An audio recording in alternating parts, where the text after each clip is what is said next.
Today I want to talk about the hidden benefit of cheating in retro games. I know that's a little bit of a controversial topic, but I really think there is a case to be made for cheating. Now, I'll start this off by saying that I never really cheated back in the day. I never had a Game Genie or an Action Replay, and I only ever used cheat codes that were built in to the games, whether it's the Konami code, the Sonic the Hedgehog codes, a little bit later, some of the codes in the GTA games on the PS2, and of course console commands on PC games. But since I'm in lockdown and I have a lot of time on my hands, I began experimenting with RetroArch, which is kind of like a repository for all of your emulation.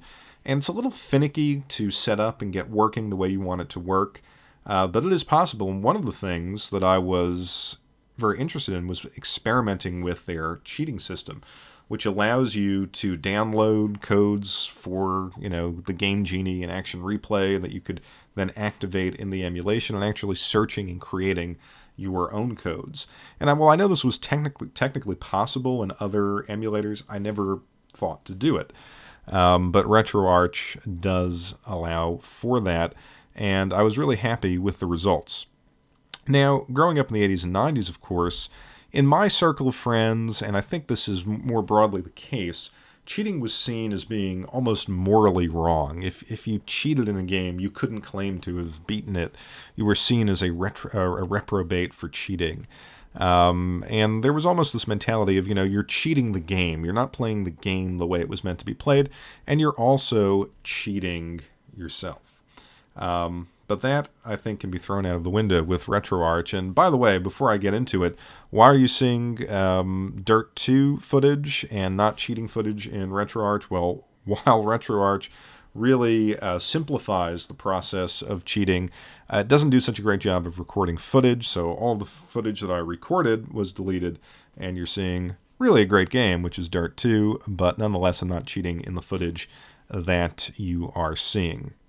But now that I've used the system in RetroArch and I've experienced cheating in those classic games, I have a totally different perspective, and I've discovered a few hidden benefits that I've never realized. I'm sure others have who have used these systems.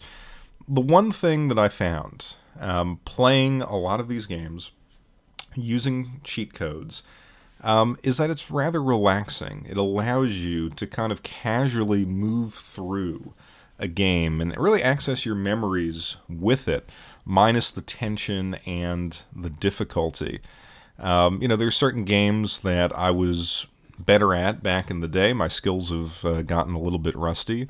And, rather than beat my head against the wall, trying to, get through the game, throw on a cheat code and move through it at a more leisurely pace. And what I found, and this might be a product of the times that we're in, but it was kind of like, a nostalgic record that you might put on. You're getting lost in the music, rather than having that hyper focus on playing the game well. Now, obviously, it lets you explore games that you were never good at, and so for me, I always enjoyed vertical shmups, but the horizontal scrolling shooters I was just terrible at, particularly the R-type games and Solfease on the Sega CD.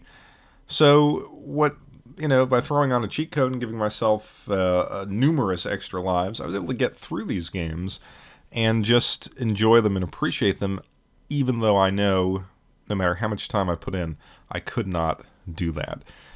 The other surprising benefit of cheating is that it shifts your focus from skill and pattern memorization towards an appreciation and an analysis of the design, of the pixel art, of the pacing, the overall execution of the game. And this opportunity for reflection isn't there when you're playing for real.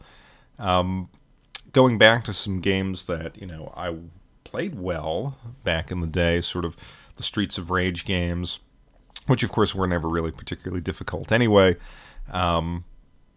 Looking at some of the Mega Man games and things like that, is that, when you're not there in the moment, when you're not focusing on every jump and every move and getting your timing right, you get a sense of in a lot of cases with a lot of these high-profile games, the brilliance of the design, and also some of the shortcomings and some of the glitches and some of the parts that you go back and you say, wow, that was needlessly difficult, or that was a needlessly annoying enemy placement.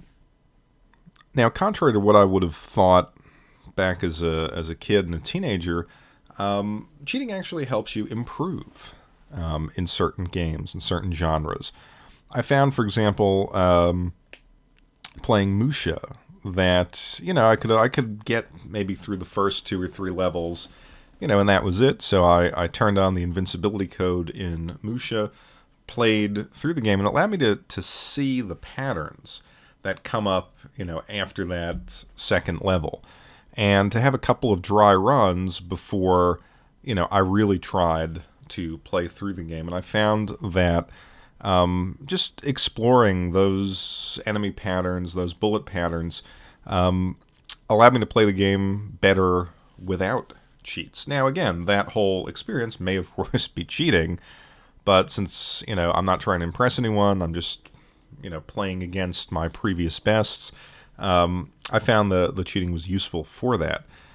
And then lastly, and this is a basic point, it saves you time. But I think there's some nuance to this point that certainly I did not realize or think about prior to using this cheating system. Take, for example, playing with stats in RPGs. It saves you from the extreme grind that certain games in the RPG genre forced upon you back in the day.